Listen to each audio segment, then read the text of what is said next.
They called me the family failure for 15 years, until the day they stepped onto my private jet and realized I was a billionaire. Subscribe for more stories where the underestimated rise and the tables finally turn. The invitation to the annual Thompson family BBQ sat unopened on my marble kitchen counter, the bold red script catching the glow of the Arizona sunrise through my glass walls. After 15 years of silence, distance, and deliberate invisibility, it was all about to unravel. And not because I wanted it to. I glanced at my phone, rereading the headline that changed everything. Forbes, 30 under 40, Leah Thompson's virtual design empire, valued at $4,100,000. The article drops tomorrow, 2 days before the reunion. So much for staying under the radar. Ms. Thompson? My assistant's voice came through the intercom. Your brother Chris is on line 1. Again? Of course. He'd been calling ever since the media blast hit. I sighed and picked up. Hi, Chris. What the hell, Leah? He barked. I just got off the phone with CNBC. CNBC? They asked me how it feels to be the brother of a billionaire. You want to explain something to me? I stared out at the desert skyline from my Scottsdale penthouse. Guess you'll find out with everyone else. Cut the crap, his voice sharpened. You let us believe you were broke for years. Mom thought you were couch surfing. Worried, were they? I said, half laughing. You mean all those lectures about how I was throwing away my future? The sarcasm? The helpful suggestions to go work for Uncle Mark's insurance agency? They were just trying to help. No, they were trying to mold me. And you let them. Silence. Chris, the golden child. Harvard MBA, joined Dad's accounting firm at 23. Never questioned anything. How long, Leah? He finally asked. I walked over to the balcony, watching one of my 3 Teslas pull into the driveway below. Remember when I moved into that rundown apartment near Tempe? Chris paused. Yeah, when you started that 3D art stuff. That was 15 years ago. He didn't say anything else. And he didn't have to. That's right, I said aloud to no one, smirking. Everyone thought I was insane for tossing aside a finance degree to play with graphics, as Dad used to say. But what none of you knew was that I'd already sold my first VR sculpture collection for $60,000. $60,000 back then? Chris had sounded stunned earlier. Yep, and 6 months later, I sold another batch for $200,000. By the time Dad was announcing over Christmas dinner that I was just figuring things out, I had already passed the $1 million mark. I could picture Chris now, eyes squinting, doing the math. But you still borrowed money from Mom and Dad for rent. You drove that beat-up Civic until last year. I actually laughed. I never borrowed money, Chris. I asked them to invest. In me, in my company. They refused, loudly. And that Civic? A choice. Just like this Scottsdale penthouse and the Gulfstream G700 parked at a private hangar downtown. Private jet? He had whispered, voice cracking. How rich are you exactly? I could hear the disbelief cracking through his carefully composed tone. I thought back to all those dinners where I was the invisible one, the sweet but broke sibling. Our youngest Tessa used to theatrically cover the bill, sighing about how tough things must be for me. Forbes will print $7,200,000, I'd said. But that's modest. The real figure is closer to 10. The sound Chris made was somewhere between a gasp and a small scream. I've got to jump into a board meeting, I'd added casually. See you at the reunion. Click. I turned toward the intercom. Samantha, is everything ready? Yes, Miss Thompson, she said. Jet is fueled, Rolls-Royce fleet is scheduled to pick up each family member. The venue has been secured, private island confirmed, and all NDAs are signed. Perfect. I picked up the reunion invitation again. For 15 years, I'd let them box me in. The weird one, the dreamer, the financial disappointment. But this time they'd see the real me. My phone buzzed. Tessa, OMG, Leah, this Forbes thing, tell me it's a prank. What is going on? I smiled and left her on red. Funny how the quiet ones always surprise them. Tessa, who loved to brag about how she made it in corporate America while her artsy older sister was still finding herself. The intercom buzzed again. Miss Thompson, both your parents are on the line. I didn't miss a beat. Tell them I'm in a meeting. I glanced at my Cartier watch. And Samantha? Call the helipad. I think I'll take the chopper to the board meeting today. As I gathered my things, tablet, sunglasses, notes for the next pitch deck, my mind drifted back to the day everything changed. The day I decided to keep my success a secret, 15 years earlier. 3D design isn't real art, Leah, Dad had scoffed across the dinner table. And this crypto art thing, he added, eyes narrowed. It's a scam. No one in their right mind is going to pay for computer-generated nonsense. I was 22, fresh out of Wharton, sitting at Sunday dinner at my parents' Phoenix estate, trying to explain a vision they didn't want to hear. They hadn't paid for an Ivy League education, so I could play with pixels. Actually, Dad, I just sold my first collection for… Enough, he snapped, cutting me off. You either come work at the firm like we planned, or you're on your own. No support, no safety net, just a cold cutoff. My mother gave me her trademark patronizing smile, reaching across the table to pat my hand. Ugh. Honey, we're just worried. You need structure, something stable, a real career. I looked around the table. Dad's stern glare, Mom's polite pity, Chris's silence, and Tessa's smirk. That was the moment. I didn't tell them about the $50,000 I'd already made, or the 3 immersive galleries courting me, or the venture capital firms emailing me daily. You're right, I said, standing. I'll figure it out on my own. 2 weeks later, I moved into a shoebox studio in Tempe. They assumed I was broke, too stubborn to ask for help. I was quietly building a digital empire. Year 1. Brutal, 18-hour days, code art, networking, sleepless ambition. My first major collection, Neon Syntax, sold out in 6 hours. Total earnings? $12,200,000. I reinvested every cent, hired engineers, built platforms, revolutionized what digital ownership meant. But every time I visited home, same Civic, faded jeans, quiet smile. Let me help with rent, Mom would say. No thanks, I'd reply. I'm doing just fine. And I was more than fine. By the end of that first year, my network had crossed $10 million. By year 3, I'd quietly passed $100 million. But to my family, I was still just Leah, the idealistic sister who wasted her potential.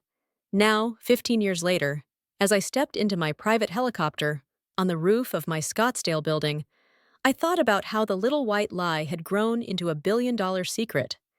And in 2 days, everything would change. My phone buzzed again, a text from Dad. We need to talk. I smirked and turned off the phone. He'd have to wait.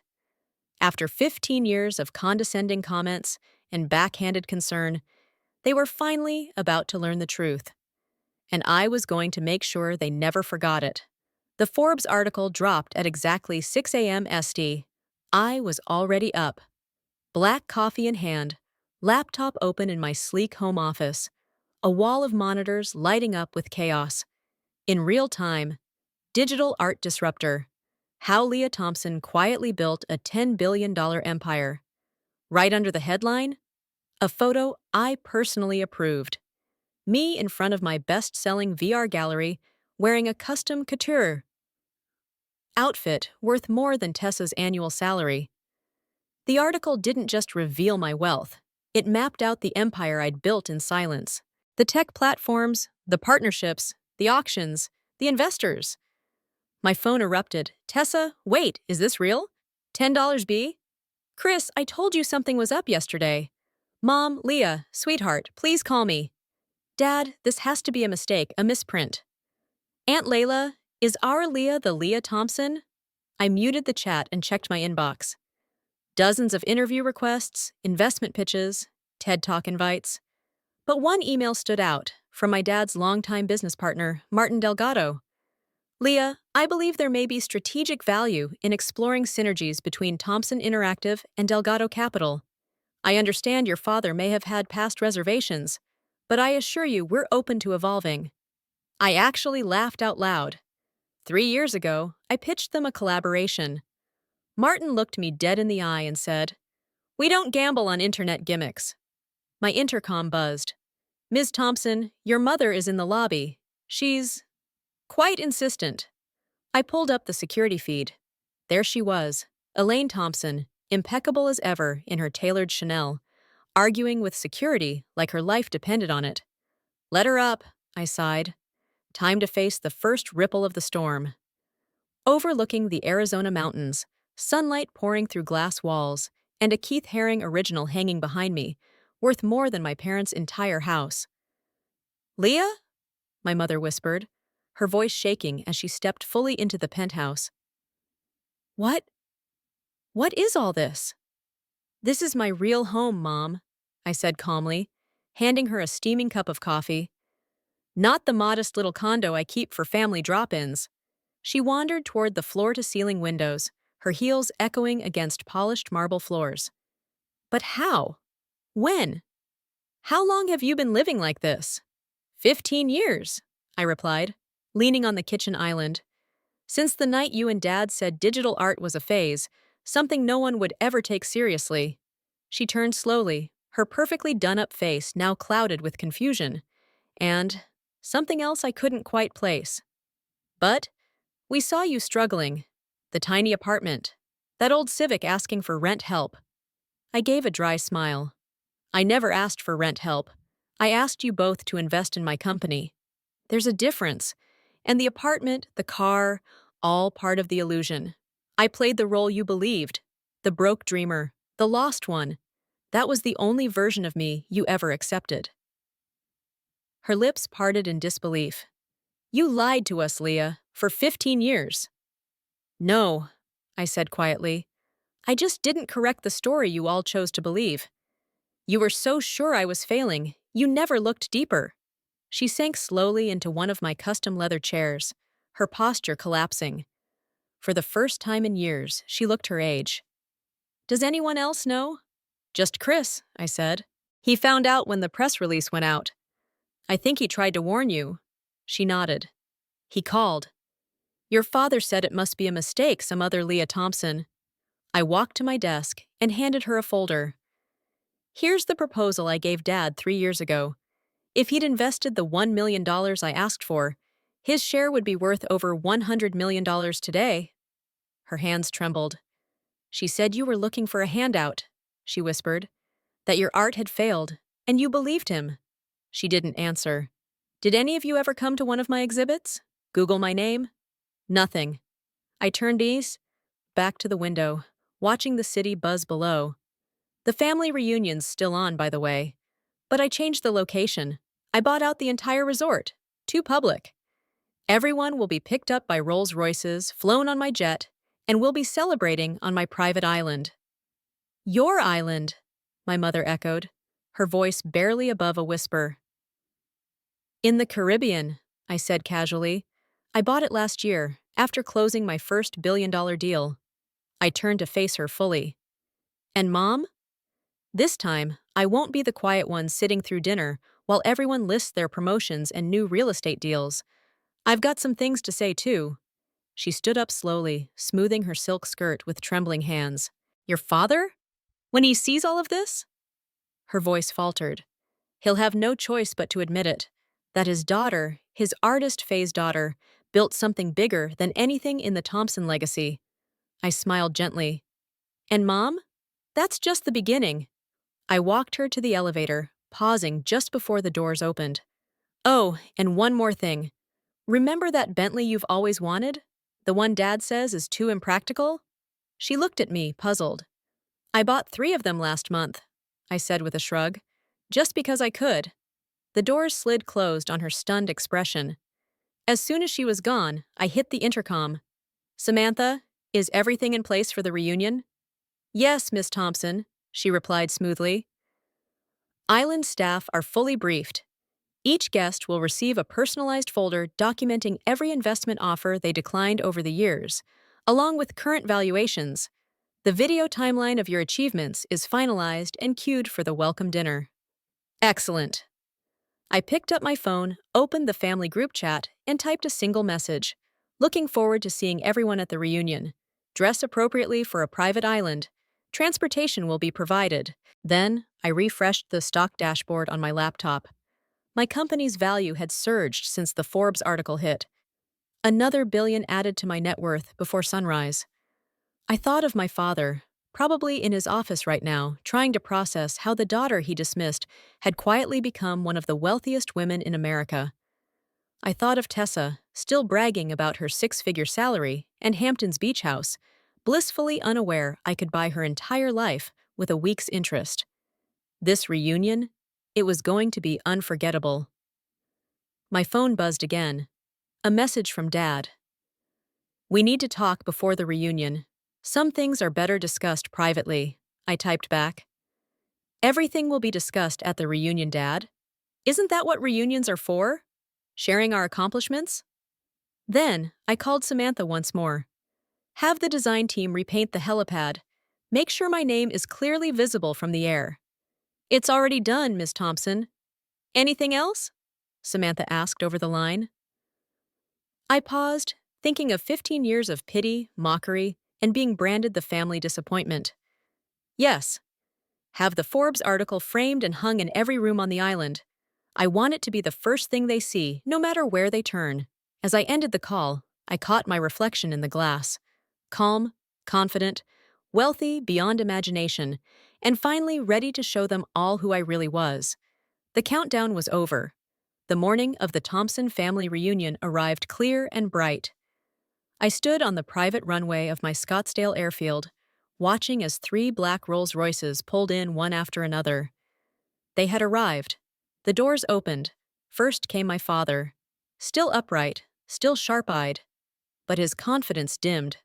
My mother followed, more subdued than usual after our conversation days earlier. Chris, Tessa, and a wave of aunts, uncles, and cousins trailed behind, their faces full of disbelief and veiled judgment. And there, waiting for them in the center of it all, sat my jet-sleek, white, gleaming Thompson Interactive, emblazoned in brushed silver along the fuselage. "Welcome, everyone," I said, letting my voice carry. "Hope the ride was comfortable." "Leah," my father said, stepping forward, trying to reclaim his usual authority. "This is a bit much. The resort would have been just fine." I smiled. "The resort was too public, Dad. This reunion needed to be more meaningful. On my island." "Your what?" Tessa muttered, clutching her Dior bag. "Of course, you have an island." As they boarded the jet, I watched their eyes shift, soaking in the gold-trimmed interior, the original artwork, the Dom Perignon in crystal flutes. "Is that a real Picasso?" Aunt Lila whispered. "Yes," I replied. "Picked it up last year." My father cleared his throat. "Leah, maybe we should talk." "We will when we land." "Until then, enjoy the champagne," I said, tilting my glass. "It costs more than your company made last quarter." He flinched. "Perfect." 2 hours later, we descended toward a glittering jewel in the ocean, my 300-acre private island, with a luxury resort nestled at its heart. Let the reunion begin. And there it was, visible from the sky exactly as planned. My name, Leah Thompson, spelled out in letters so large and bold they could practically be seen from orbit. "So, Pi, what?" Tessa gasped, misreading the name at first. Then her jaw dropped. As we landed, I heard her whisper, "Of course she branded the helipad." Surrounding it were massive digital screens, each cycling through my most successful immersive art collections. The sale prices were prominently displayed. $2,030 on $6.70 and $11.50. Each one a statement in itself. "Welcome to Thompson Island," I said, stepping onto the tarmac. "My own little slice of paradise." "Little?" Chris muttered, eyes wide. The resort complex that stood before them was a seamless blend of futuristic architecture and untouched Caribbean beauty. "Everyone's rooms are ready," I continued. "There's some reading material waiting in each suite. I suggest you review it before dinner." The reading material was customized. For Dad, a printed timeline of every deal he declined, each missed opportunity, annotated with present-day valuations. For Tessa, a comparison of her entire annual salary versus what I earn in interest per day.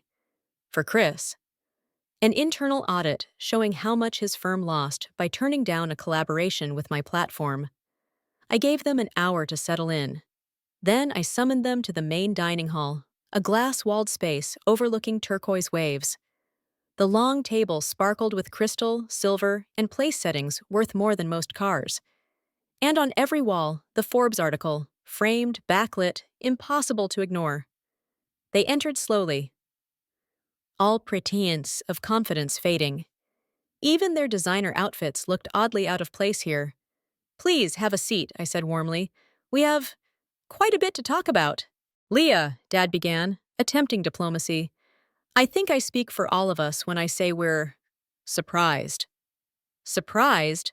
I repeated with a soft laugh. "Not angry that I kept this from you. Not disappointed I didn't share the truth. Just surprised." "We didn't know," Mom murmured. "No, you didn't want to know," I corrected her. "Every time I tried to talk about my work, you changed the subject. Every time I offered you a seat at the table, you'd dismiss me." "But the apartment," Tessa said, voice small. "The Civic. The times I picked up the check because you thought I was broke," I finished for her. "Did you enjoy that, Tessa? Being the successful sister? The savior?" She looked down, cheeks flushed. At least she had the decency to look ashamed. "Let me show you something," I said calmly, pressing a discreet button on the side of the dining table.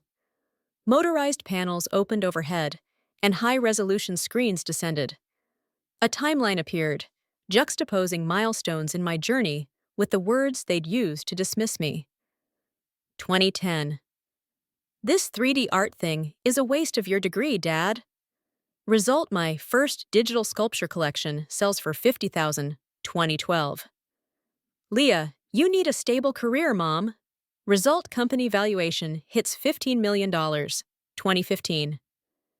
"At least one of us is doing well, Tessa." Result: I close a $120 million partnership with a major tech firm, 2018.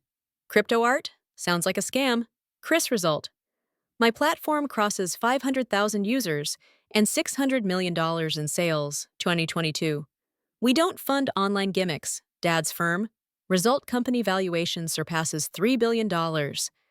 Every single comment, every time you looked at me like I was chasing a fantasy, I said, my voice steady. I remembered all of it, and I used it. My father swallowed hard. "Why didn't you tell us?" "Because you never wanted to hear it," I said. "You needed to learn that success doesn't wear a suit. It doesn't follow your playbook. And sometimes, the person you underestimate changes everything." I walked to the edge of the room, glass walls framing endless turquoise water. "The hardest part wasn't keeping secrets. It was watching you all celebrate each other, while I was building something you couldn't see." "Mediocrity," Marcus said through gritted teeth. "Yes," I said. "You played it safe. That was your ceiling. Mine was higher." I turned to Tessa. "You flaunted your six-figure salary like it was gold. I made that during a coffee break." Dad stood. "Enough. We were wrong, okay?" "No," I said firmly. "I don't want an apology. I want you to understand." I pressed another button. The screens shifted, revealing the prototype of my latest creation. This launches next month. A redefinition of how art is created, owned, and valued. Estimated worth: $10 billion. I looked at them all. "This time, you'll see it happen with your own eyes. No more doubting." The room fell into a deep silence, the kind that only comes when illusions finally collapse. My family sat frozen, absorbing the reality they had ignored for so long. Finally, my mother spoke. "We're proud of you, Leah. We should have been proud all along." "Thank you, Mom," I said gently. "But I didn't do this for your pride. I did it because it was my dream, my vision." I looked around at the opulence they now couldn't deny. "And now it's my empire." "So what happens now?" Chris asked quietly. "Now," I echoed, pouring myself a glass of wine. "Now we have dinner, as a family. But this time, we'll do it my way. No more pretending, no more hiding." I raised my glass. To the truth. Finally. One by one, they lifted their glasses. The shock hadn't fully worn off, but something was shifting. The rest of the evening passed in a haze of Michelin-level cuisine, aged wine, and hesitant but warming conversation. For the first time in 15 years, they weren't just seeing me. They were really seeing me. When the FC finally retired to their suites, I stayed behind, watching moonlight dance across the waves. Samantha appeared beside me, her voice soft. Was it worth it? I thought back to the timeline, their stunned expressions, the pride they never used to show. Yes, I said, but not for the reasons I thought. It wasn't about proving them wrong anymore. It was about finally being free, fully myself. I smiled, and tomorrow, we show them the future. Their world of mutual funds, corporate ladders, and conservative choices was fading. The world I'd built, interactive, immersive, transformative, was just beginning. Later that night, I found a note slipped under my door. My father's handwriting. I was wrong. Not just about your business, about everything. You didn't just succeed, you changed the game. I'm sorry I didn't see it sooner. Dad? I placed it in a frame beside the receipt from my first digital sale. $50,000, a reminder of where it began. The next morning, as my family gathered for breakfast, attitudes softened, curiosity blooming, I realized something profound. Success isn't just about proving others wrong, it's about proving yourself right. And sometimes, the sweetest victory isn't loud. It's in quietly knowing you built something extraordinary while the world was busy doubting you. My phone buzzed. Breaking. Thompson Interactive announces revolutionary new platform. The future had arrived, and this time they'd be watching it unfold. No more hiding, no more pretending, just success on my terms. If you've heard my story, I want to hear from you. Leave a comment below. Tell me what you would do if you were in my shoes. Would you keep going, even when your family didn't believe in you? Would you stay silent, or make the world listen when the time is right? Your support means more than you think. Share this video if you believe in second chances, in building something powerful even when no one is watching, and don't forget to subscribe. Because this isn't just my story, it's for anyone who's ever been doubted, dismissed, or underestimated. And if you're chasing a dream right now, keep going. People may laugh, they may doubt you, they may call you crazy. Let them. Let their doubts fuel your drive. Build quietly, grow, and when the time comes, let the results speak for themselves. You don't owe anyone an explanation for your vision. But someday, you owe it to yourself to prove you were right all along. Because success? It's not about shouting the loudest. It's about being undeniable. Now, tell me below, what dream are you unwilling to let go of?